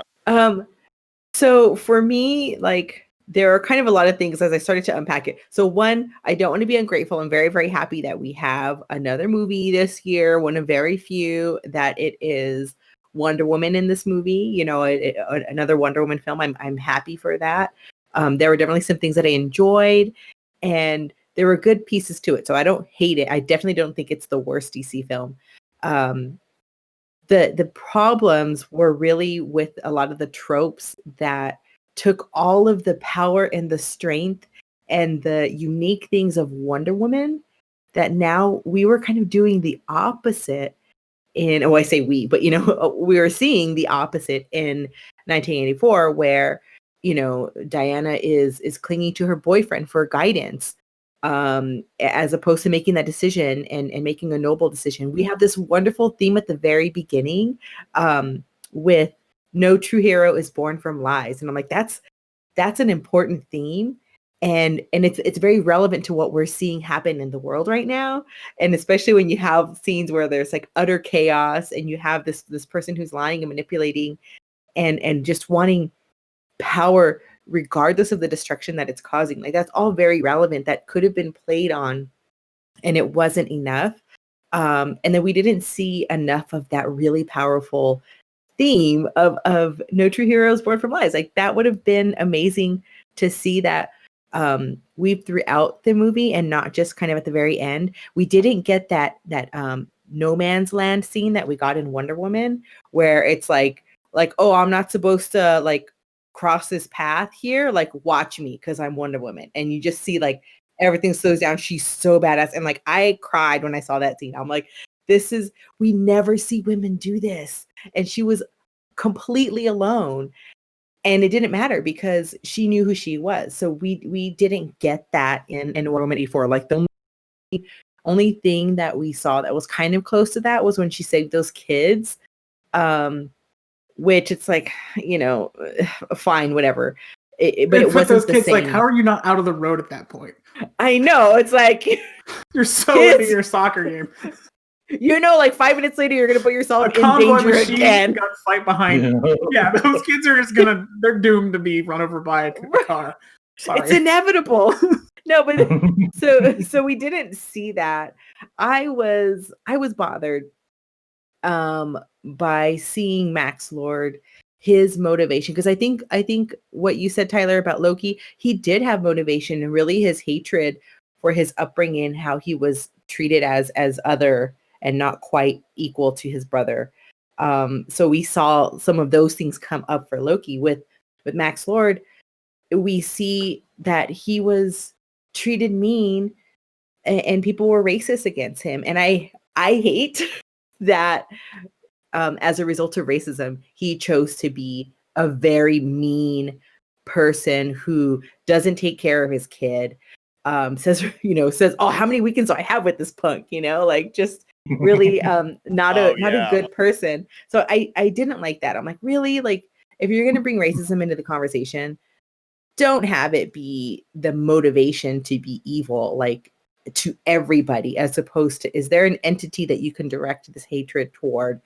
So it was just kind of this weird thing to give him that motivation, to have it be as a result of being bullied anyway, I apologize for not really seeing that. Like I actually didn't even read it that way, and I actually feel like that's actually that is problematic, and I actually I'm sad that I didn't really see that for how that is. Yeah, I mean, it took like unpacking it because I didn't see the issue with her.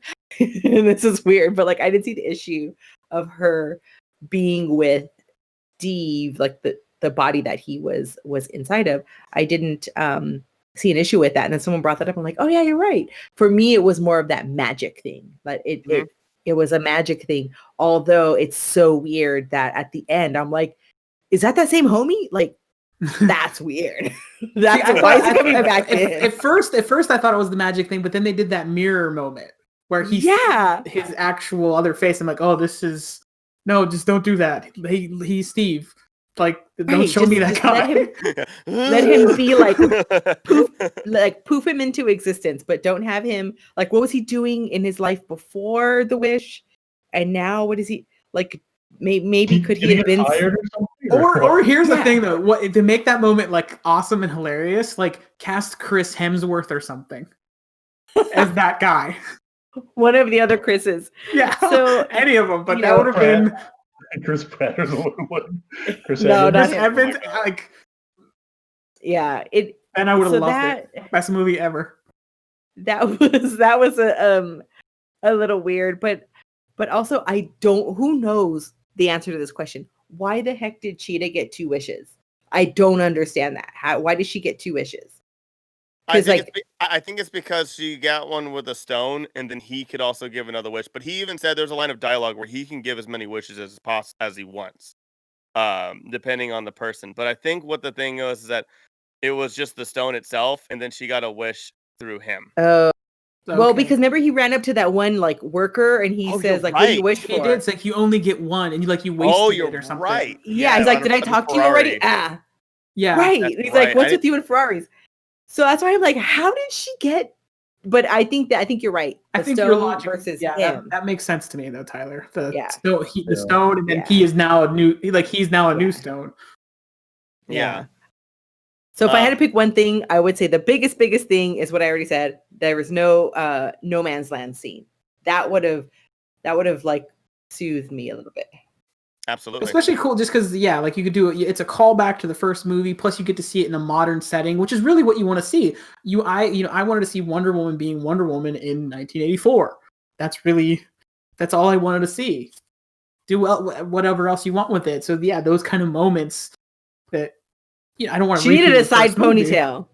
Like just give her a side ponytail and just call it a day. Especially when she was at the workout place. I forgot at the gym. Yeah. Like isn't that like that's like always the trope of whenever there's any scene in the 80s in the gym, whatever the main character is, they always have one thing. It's always like every one of those movies. Look at Ruthless People. Bette Midler did it. Why can't Kristen Wiig? I'm kidding. I just love that you called it the workout place. Like that's what I would call it because I don't go to the gym. The place with the weights. It's like Homer Simpson once is like Gime. He goes like, "Oh, a Gime." Oh my god. No, thank you so much, Sandra. I think you hit a lot of things that I absolutely agree with. And again, like I know we talked about it in messages back and forth, but man. Oh man. Alrighty, Paul, you ready? Or would you like to decide? Do you want me just to go in the same? Let's just go first. All right, Josiah. I don't know why I'm going through the whole what the boxes are. So I think we've established we're just going full on with spoilers, right? I don't need to. I'm not I said spoilers holding anything back. Oh, we spoiled the entire. Yeah, we spoiled movie. Everything. So don't watch this. We haven't talked about the best. The cameo. So whenever that. Oh yeah. But with the thing for me is I felt like what could have tied the movie together, what didn't. So is the idea of flight. When she then learns how to fly, and then there's a sequence in the plane where talking about flight. But that could have been that moment. Like I've said that I want a Wonder Woman moment earlier in the film, right? So you have the first sequence of Themyscira, little wonder gal rather. You have her, then you have 1984 mall sequence, and then you have until like an hour in before I think anything Wonder Woman-y again. Within that time frame, I would have loved some sequence to necessitate action from her that has her as Wonder Woman, and that she fails at something because she cannot fly. And then so that's part of what Steve does is he talks to her through that. So then he serves a purpose other than to just be the thing that she renounces. And his that would have for me made this movie work on a deeper level, because in the late portion of that movie, that moment of like her, that's I think that's what they wanted, Sandra. I felt like that was their equivalent of the No Man's Land moment, where she's like, I am going to fly. I am going to fly now. that I'm but- gonna defy. I'm gonna do things that no other Themysciran was able to do. Exactly. But I feel like if they needed another moment to then actually tie it in, to bring it back to the beginning, because the intro is really, that's Maxwell Lord's lesson to learn, the lie thing. And I felt like that could have been something for her there. And it also would have helped the movie because it would have gave that moment earlier of her being Wonder Woman in some way and her failing. Maybe she fails because she tries to, quote, take the easy way out or something that would then relate it back to the theme. And I think that was like a really missed opportunity, because I still felt there was power in that moment of flight. There was power as she's fighting through that thunderstorm. And it was pretty crazy because last night we had a pretty gnarly thunderstorm here in Southern California, which we do not get ever. I love thunderstorms. I miss them so much. Yeah, like from Pennsylvania, whatever, it's no big deal, but yeah, we do not get them in Southern California. So I was like, what is Wonder Woman happening? She's flying by right now. So that would have really made the movie more powerful. And I think that kind of speaks to the problem with the movie. It's just sort of missed opportunities and things they didn't go into. And maybe going back to the first question, maybe it's because too many villains, they're trying to spread the screen time out, all these different things, that when you try to get too much into a movie and you don't figure out what the right balance is, then something is lost. And I think that's one of the things that was lost for me, because that was, to me, what the movie should have been about. Her empowerment through flight. That could have reflected everything. And the empowerment through flight doesn't happen because you don't have the seeds planted early in the movie. Even though it's a powerful moment still, it's just, it's something is lost because of that. And that was something, a conversation that I had with Judy right after we watched it, my wife, and she was like, yeah, I wanted that. I wanted something like that to see her. And again, the whole thing of more Wonder Woman, that was what Judy said immediately after the movie ended.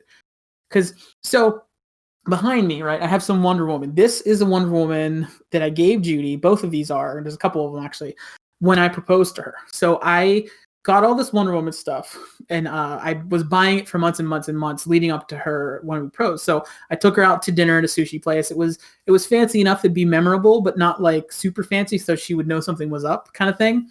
And so when we went back, a friend had gone to her house and decorated her room with all this stuff, so that all this Wonder Woman stuff surrounded her with, and I then got down and I proposed to her with the idea is she is Wonder Woman in my life.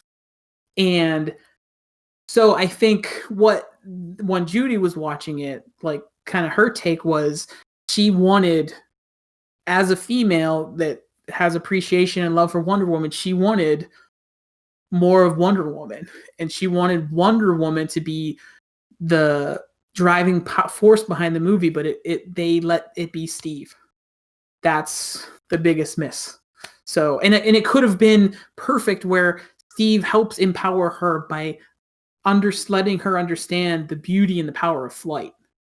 And then she then takes that power over. And I think that was there, but it was lost in other things. And I think that was even maybe their intention, but it was lost in other things because there were just so much stacked on. But I think what you have, the problem is then you're trying to give all this time to Kristen Wiig because she's awesome, and Pedro Pascal because he's just so good, that it then takes away. This is still a Wonder Woman movie, as much as those people as performers are great.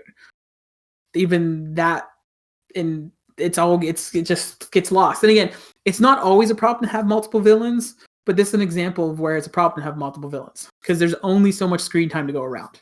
Unless they release like next year the Patty Jenkins cut on HBO Max that's like 6 hours long. I don't know.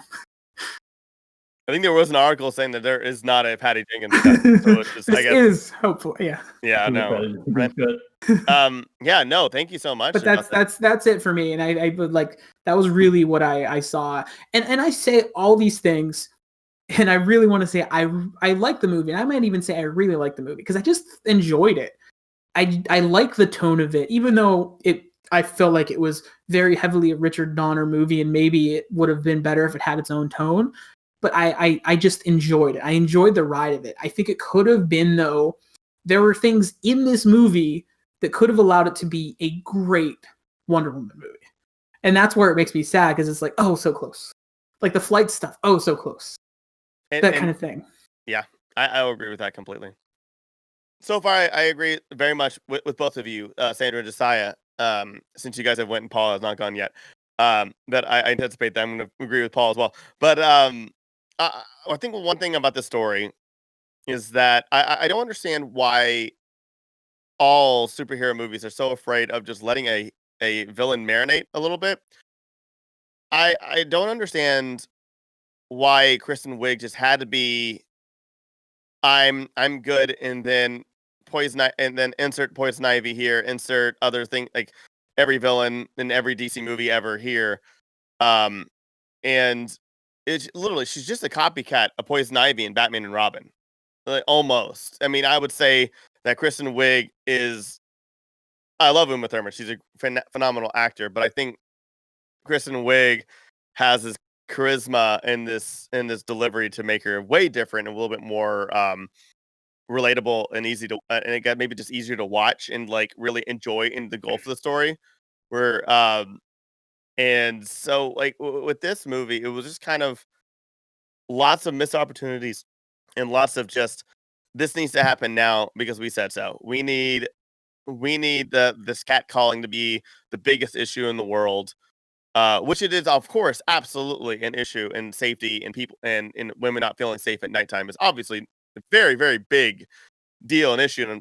But like, it's so weird where it just seems like a plot trope as well of it. And going back to like the trope thing where it's just kind of like, yeah, this is important, but what happens next? And then she just tries to kill this guy. And then no repercussions, and then and then the next thing we know she becomes a cheetah human hybrid. It was just kind of like this weird thing where it's like it should have just kept going, and just maybe we didn't get cheetah.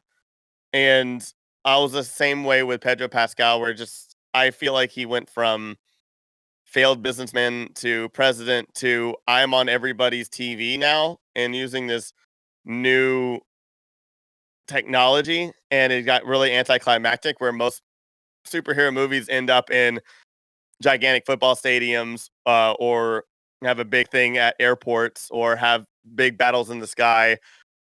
His was in a really small, like a room that was the size of my apartment. Okay, maybe a little bit bigger than my apartment, but it was like in a room underground, like a really, really cramped room with paper flying around. It wasn't epic at all. And I'm totally fine with like not having a fight scene or anything like that, but it didn't. It was like all this buildup of his story to just I'm underground sending out this thing, papers flying around, and it's not really that interesting.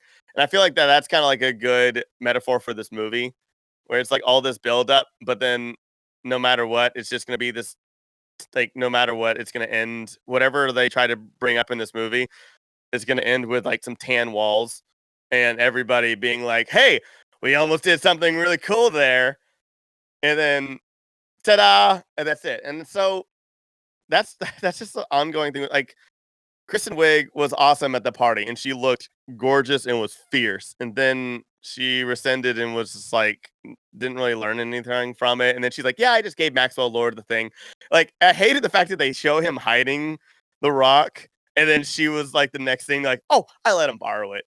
I was like, then why did you show him like take it all sinister like and put it behind his back when he literally was like, "Hey, we just had sex. Can I borrow this?" Like that's in my mind, that's how I kind of see it kind of happening. Like, hey, that was really awesome and everything. I'm taking this. If that's cool for a couple days, I'll see you later.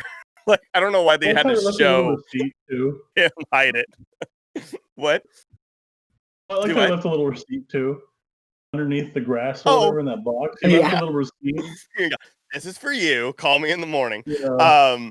No, like I don't know. And like but again, from the story from start to finish, I like the idea of it. I like the fact that it is kind of Wonder Woman in 1984, where it's not a big battle, it's not a big war going on right now. I still think it should have been called 1986, where it has nothing to do with George Orwell. Like that's literally the first thing I think of, and I was expecting in this movie. Okay, something's gonna come, and it's just nothing. It's like yeah, Wonder Woman, 1985 July. And so I feel like this movie just kind of like it wanted to do a lot of things, and it just the whole thing is it falls flat in a tan room that's boring and not shiny and not flashy or anything like that. But then she has like a lasso of truth. He had a really flashy beginning, and it just kind of goes nowhere. And I also think like with the story, um, the chaos that's going on outside, there could have been some really cool, I don't know, like fight scenes in there where somebody was wishing like really terrible things because obviously everybody's not wishing good things like like farms and cattle and football tickets and stuff like that like you saw and would hear throughout the movie. We have a lot of sickos in this world, and she's fought a lot of those sickos. There are people who are just like, hey, I want zombies. Oh, I mean, stuff like that would have kind of been cool to see, like Wonder Woman fighting zombies and Or horrible even things just that people are wishing. yeah, just like her saving people throughout that. Yeah, More exactly. so. Yeah. And yeah, no Wonder Woman, none of that stuff. And so it's just a weird movie where it just reflects so much. I'm gonna go back to it. It reflects so much of Superman Returns, where everybody was like, where's Superman? Like, he didn't throw one punch in this movie, but he's too much Superman. And then this movie is there's no Wonder Woman. She's doing all these fantastical, like these one of these cool things and putting pieces together, but she's still not Wonder Woman. I will say that like I do like how they did the invisible jet because I hate the invisible jet more than anything in this entire world. I'm so glad that's not really in comics anymore, and they actually made it in a way where I really liked it. No, I thought that was cool and they too. connected it to Zeus, and I was like, oh, that's awesome. I like that a lot. And so I don't know, man. Like it was just weird, and the fight scene with Cheetah made no sense. I don't understand why she already had her wish. She didn't need to protect Pedro Pascal. Maybe I know he said he rescinds his wish and stuff like that, but she still had her original wish. She doesn't need to rescind it. Like she had her original wish. She's gonna be like Diana after all this anyway. And that's why I was saying, like, save Cheetah for the sequel, for the next story. Let her marinate. Let her get mad. Let her fight like just normal herself. She doesn't even have to have Cheetah Prince or anything like that. I just don't understand why this film went so fast, so big over here in these avenues, and yet so slow and so boring in these other ones. Like this whole story with Pedro Pascal with Maxwell Lord and his child was just boring. And I didn't really see that he loved the kid until the ending, where he's like, "Oh yeah, I love my son." Like, we didn't see this at all, buddy. Like, what happened? That's all I want to say. That's how I feel about the story of this thing. It's just a bunch of it going 1,000 miles an hour at certain parts, and then like slow as a snail for like the major parts, and it feels so unbalanced. And then the payoff is just like me going back to the office and staring at that beige wall that I stare at. Like that's all the movie kind of felt like. But I still did like it. It's just, man, I wanted that no man's land scene, like what you were saying, Sandra. Yeah. And that's it. That's all I want to say. Paul, take us home with what you thought of the story. C+. That's it. Wait, No, I'm just kidding. No, here's the thing. I have the least experience with Wonder Woman. I don't think I've actually seen an episode with Helena Carter Wonder Woman. I saw the first movie, of course. I haven't read any of the comics. I love the first Wonder Woman. When I was watching it in the theater, I was like, holy shit, this movie is going to hit Dark Knight territory. Like, it is really good. And then they had that whole thing with Ares, and it was like a goofy, like Zack Snyder battle that kind of like made it kind of knocked it a little bit. But I still love Wonder Woman. Like, I was over the DC EU before Wonder Woman came out, and then after I saw Wonder Woman, I was like, okay, I'll give it a chance. I saw Justice League, and I was like, oh, Jesus Christ.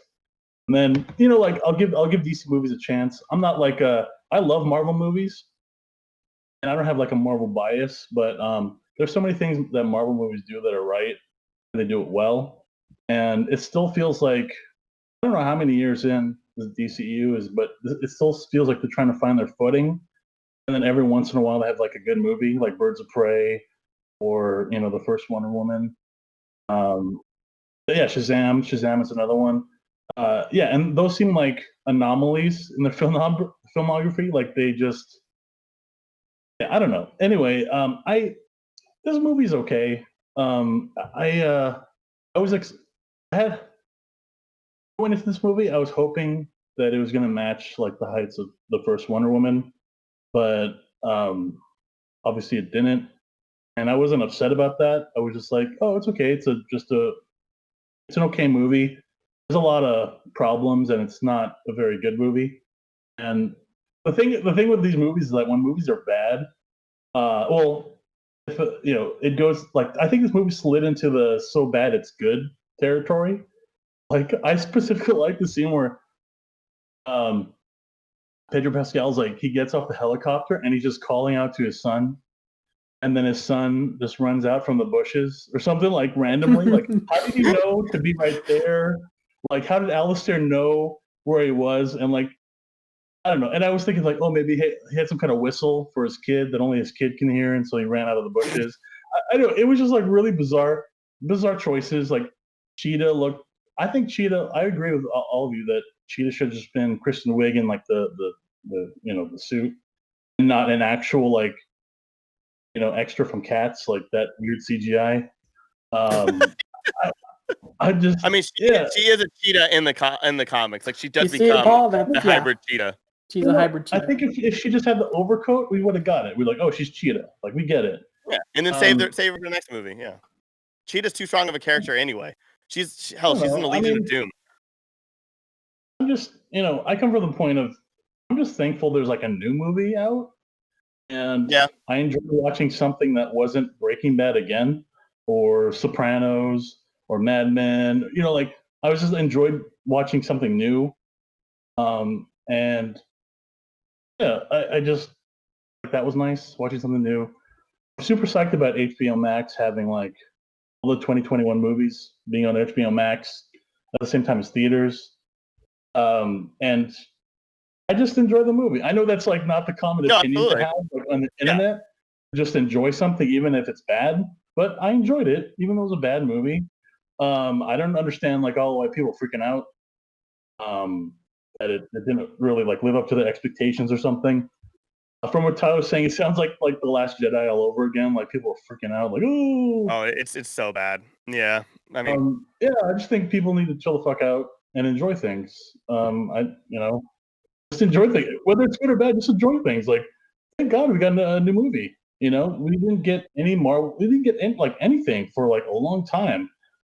All we got was like Tenet, and then Christopher Nolan being angry that movies are not in a theater, and like that's all we got. Birds of Prey, Sonic, Trolls 2. Birds of Prey was like March, and so I'm just glad to be like entertained with something new like that. The fact that it's like something new came out makes me hopeful. Like, hey, things are kind of turning around. Like, we're getting new movies, and eventually we'll have Marvel movies again, and things will kind of return to normal. So like, this is kind of like the turning point for me. So that's what I feel for Wonder Woman 1984. Like, kind of like a turning point. Like, hey, things are getting back to normal. It's going to take a little while, but we're pivoting back to normalcy instead of like 2020 was like a dumpster fire. Like, we're a little bit of that fire's going out, and it's kind of pivoting towards back to like, things are okay. So I agree. Okay, so that cameo almost got me to get a little misty-eyed, although I feel dead inside. So the fact that the podcast is taking a dark turn for Sandra over here. Yeah. I normally cry at everything. I cried. I don't know what happened to you. I normally cry at everything. That's why I'm like, the fact that I didn't cry at that cameo or in watching Soul, I was like, am I okay? Anyway, so but it almost got me. So I'm like, cool. There's still something in there. But yeah, that cameo, just seeing Linda Carter, I'm like, oh, she looks great. And like, just seeing her. Oh yeah. So I was excited about that cameo. Overall, I mean, watch it, because what else are you gonna watch? So just watch it and whatever, like, decide for yourself. I think we don't have to hate things. We can certainly like think deeply about them. But the overall taste on my mouth isn't like that I hate the movie. So I'm glad about that. And you can find me on thestorygeeks.org being weirdo, but talking deeply about geek stories, just diving in deep to the stories and finding themes and finding connections and how we look at these stories and how they relate to the world around us, in the world that we're in, which is, like you said, a dumpster fire. Oh, and you can find me on Twitter at @sand_rad and on Instagram at @sand_rad1. And I'm most active on Instagram. Absolutely. So. And Paul, do you want to go next, or would you like Josiah? Oh, let Josiah go. Why does Paul get to dictate that I have to go next? Come on, man. I'm trying to go in order. No, we need order, damn it. Reverse alphabetical, numerical by height. I liked the movie. I liked it. I didn't love it, and I wanted to love it, but I enjoyed it. I enjoyed the experience of watching it. That's all. I would have maybe even liked it more if I could have got to see it in a theater, because I think those moments of epicness would have really sailed, like the flight and the fireworks sequence with the plane. That would have been really, really cool to see on a big screen. That's all I have to say about the things are what they are. And here's the thing. You guys know I have 2 little kids. It's not easy to go out to see a movie under normal circumstances anyway. It's just a juggling act with the kids. So, and especially my smaller daughter, she doesn't like people that aren't me or my wife or her sister. Doesn't like socialize. So it's tricky. So it was like a gift on Christmas for Judy and I that at the end of the day, we got to watch a Wonder Woman movie, a brand new, pretty okay Wonder Woman movie that we were going to see before. And the cameo, super awesome. I love that it was just a cool cameo, but I love that it actually tied into the story. That was what was really cool about it. It actually tied in the story of what's her character's name? Hysteria and the armor and everything, and it tied. It actually wasn't just tacked on for the sake of being tacked on. It actually fulfilled a story thread. So, hats off for that cleverness, because that was a really cool way to incorporate her into the movie. Absolutely. And Paul? Oh, wait, where can they find your stuff? I'm so sorry. Oh, yes, of course. So you can find me here on Popmosis Film, talking about films with my good buddies Tyler and Paul. But you can also find me talking about very similar things, geeky related stuff, movies as well, all kinds of things on Josiah is Right, WRITE as in writer, on mostly on YouTube, Instagram. I'm on Instagram, but Instagram is mostly pictures of my kids. So if you want to see the kids that I'm talking about, that's what's on Instagram. Although Penny does do a lot of guest appearances on if I open up a toy, Penny will be on the YouTube channel there. She loves to do toy unboxings. That's like her thing. That's her jam. And of course, it's like toys. I'm like, you're not allowed to actually play with this toy. That's like such your daughter. Oh my god. She really is. So that's where you can find me. And don't forget to subscribe to me there on YouTube, and the Grand Geek Gathering here on YouTube, or if you're on YouTube, if you're listening to podcasts elsewhere, hop over to YouTube to subscribe, because you will automatically be entered to win a t-shirt. It could be a Josiah's Right t-shirt, maybe a Popmosis Film t-shirt, but all you have to do is be subscribed to both of our channels, the Grand Geek Gathering and Josiah is Right, and you could get a t-shirt. So be sure to do that. Yep. And Paul, final thoughts on the cameo, final thoughts, and where they can find you. I thought the cameo was amazing. Again, I haven't seen it. I mean, I know of Linda Carter as Wonder Woman.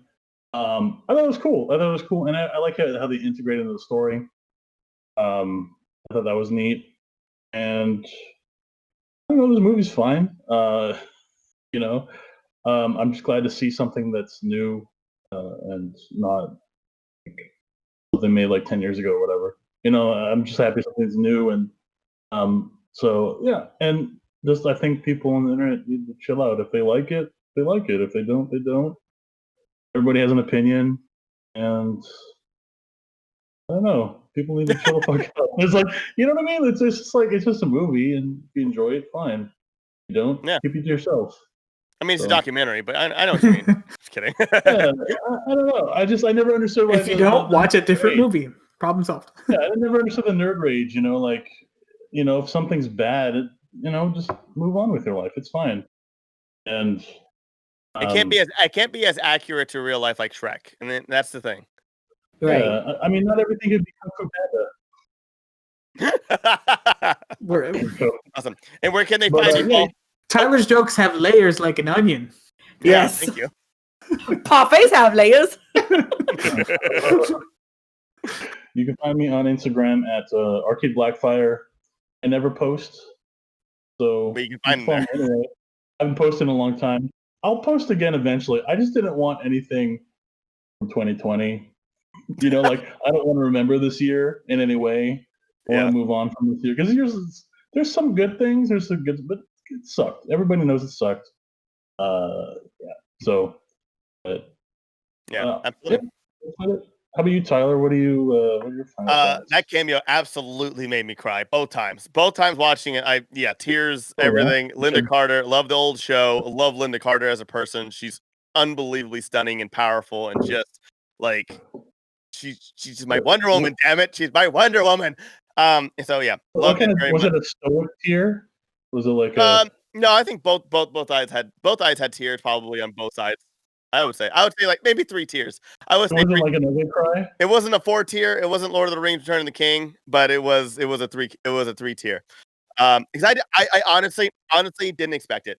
Honest to God, because I think she opted out from the first movie, so I just thought she just didn't really care, and so yeah. But yeah, that's that. The movie. I know I bitched a lot, but I just think it's important for this movie, honestly, because I think it's a very empowering. I think Wonder Woman 1 was so empowering. This movie is empowering, but missed a lot of marks that makes it a little bit upsetting, and that's okay. It's still a fun movie. I like it. I would give it a 6.5 out of 10. I do like it. I do have issues with it, but I will totally watch it again. Gladly watch it again. If somebody were to say, let's do a Wonder Woman marathon, I'd be stoked. So I liked it. Please watch it. And also, like what Paul said, don't take it so seriously. It's Wonder Woman, and they're trying to do something magical, okay? Like, and it's Pedro Pascal, all right? Like, come on. Anyways, thank you so much for listening, and you can check out all of our shows and offerings on thegrandgeekgathering.com. And please subscribe to our YouTube. Please follow all of our shows. Our articles are also on our website and everything else. I stream on Twitch. Please subscribe to the Story Geeks. They're amazing. They're so good. Great podcast. Great group of people. And I can't believe it, guys. 2021. Can't believe it. Happy New Year, everybody. Happy New Year. Yeah, as we're recording this is the end of 2020, and this is our first episode when we release it for 2021. So that's awesome. I want to say thanks to Sandra for coming back with us. She was awesome. Thank you so much. Oh, my pleasure. You guys are a blast. Great insight and a perspective that obviously, as 3 males on a podcast, we can't. There's only there's things we're not going to see. Just just as another person, whether you're male or female, and we really appreciate that. But I want to say to Tyler and Paul, thank you guys so much for. We sometimes struggle and fight to just get to the recording day, but every time we record, I just thoroughly enjoy our conversations. Like, you guys know, like when we're messaging, I'm like, stop messaging me. I can't read them all. But when we talk here, like, and it's not that I can't. No, that's a problem. I can't because I'm my dad. Like, I'm like 50 messages. Come on, guys. It's not always like that. But my point being is that when we sit down and talk about movies, it is just always a joy. I glean perspective from you guys every time that I might not have had, or at least see it through a different lens, even if I don't agree. And that's what I appreciate about you, and like what Sandra brought to the table. Again, perspective that I couldn't have, and things that I won't see. And that's why I would, if I weren't on the show, that's why I would listen to it, because you guys bring that stuff to the table, and Sandra can keep up with Paul and Tyler, who are awesome. Yeah, if you gotta keep up with those guys, you gotta be good, Sandra. So that's why if you're invited back. Sandra's like my good luck charm on panel discussions, I feel like. Open invitation. If you ever want to come back and join us for another podcast, you're always invited. Heck yeah. Thank you so much for joining us. We really appreciate you and everything. And on that note, have a wonderful new year. Have a great week. Wear a mask. Let's pray for 2021 to be so much better. And GGG. Monkey paw. Don't do a monkey paw. Stay away from monkey paw.